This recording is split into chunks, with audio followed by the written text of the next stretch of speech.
আজকের বানাবো জিলাপির রেসিপি। চলো তোমাদের দেখিয়ে দিই আমি কিভাবে জিলাপি বানাই।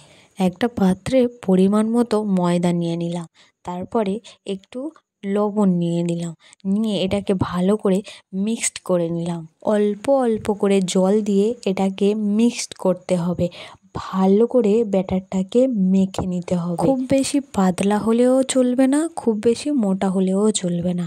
ঠিক আমি যেইভাবেই মেখেছি এটাকে সেইভাবে বানাতে হবে।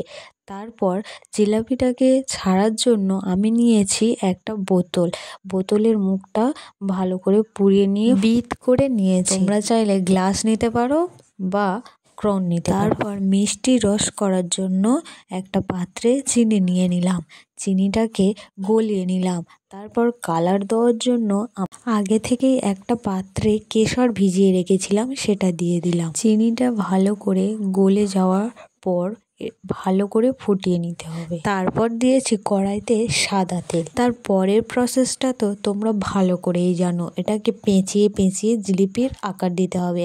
আমার মনে বেশি পেঁয়াজ নেই, তো আমি জিলিপির পেঁয়াজটা তৈরিই করতেই পারছিলাম না।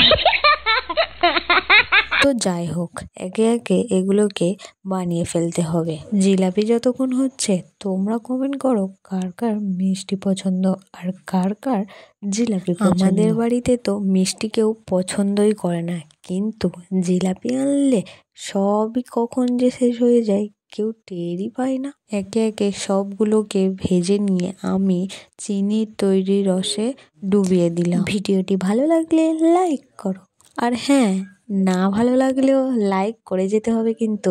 তো এই ছিল আজকের আমার রেসিপি জিলাপি। দেখা হবে নেক্সট ভিডিওতে। ততক্ষণ সবাই ভালো থাকবেন, সুস্থ থাকবেন। Tata, bye bye.